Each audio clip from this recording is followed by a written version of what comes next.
Hello everyone, welcome back for another shadow story that is a biblical person or biblical thing that pictures for us in some way the Lord Jesus. And today I want to consider with you one of Abraham's sons, the son that was put in mortal danger because of his father's obedience to God's command, but who was ultimately saved in a miraculous way.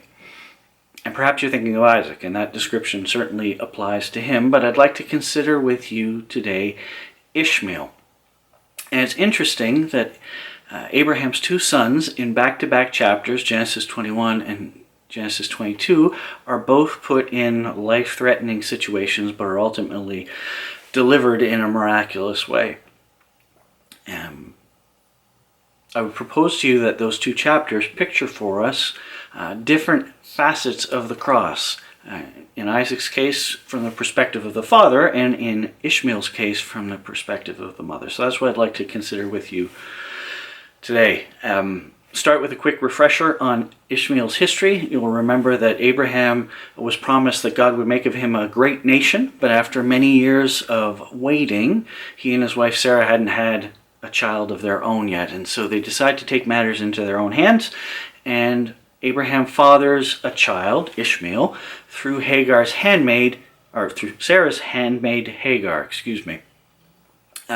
Pretty much from the moment she finds out she's pregnant, there's conflict between Hagar and Sarah that continues for many, many years. And when we pick up the story in Genesis 21, it sort of reached its climax.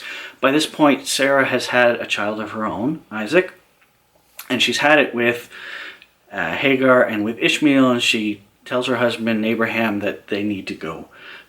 This understandably grieves Abraham because it's his son, but God speaks to him and says, listen, I'm going to fulfill my promises to you through Isaac, but I'm going to be with Ishmael, so you can send him off because I'm going to make of him a great nation as well. And so if we pick up the story in Genesis 21 and verse 14, early the next morning, Abraham took some food and a skin of water and gave them to Hagar. He set them on her shoulders and sent her off with the boy. She went on her way and wandered in the desert of Beersheba.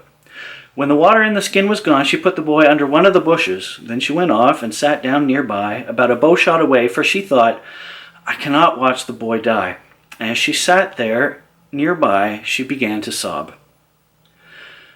God heard the boy crying, and the angel of God called to Hagar from heaven and said to her, What is the matter, Hagar? Do not be afraid. God has heard the boy crying as he lies there. Lift the boy up and take him by the hand, for I will make him into a great nation.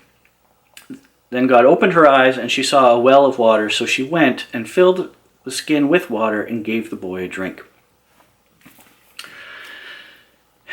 And so you can imagine this scenario where Hagar's been kicked out with her son. They're wandering out of water.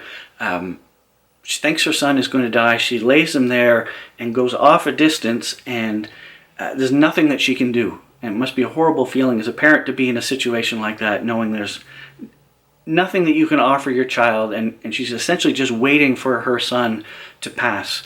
And understandably, she's heartbroken about this, and she's there and she's weeping. But what's interesting about the passage that we read is that God hears crying, but it's not her crying that he hears. It says in verse 17, God heard the boy crying.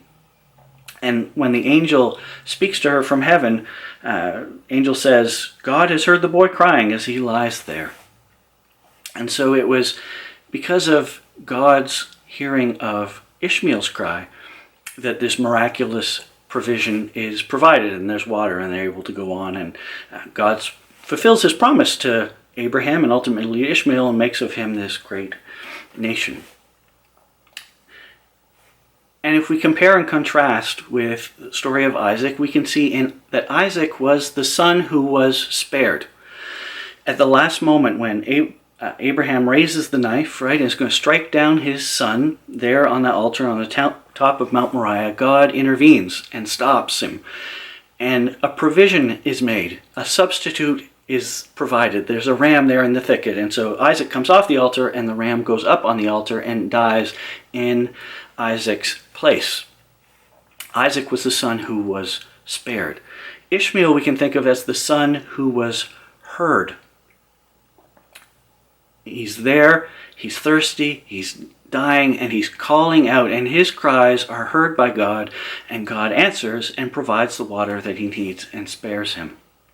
And again, I think both of these give us different perspectives on the work of the cross and what happened to the Lord Jesus. And what's interesting, I think, is that God spares Abraham's sons and holds back things that he would not hold back for his own son.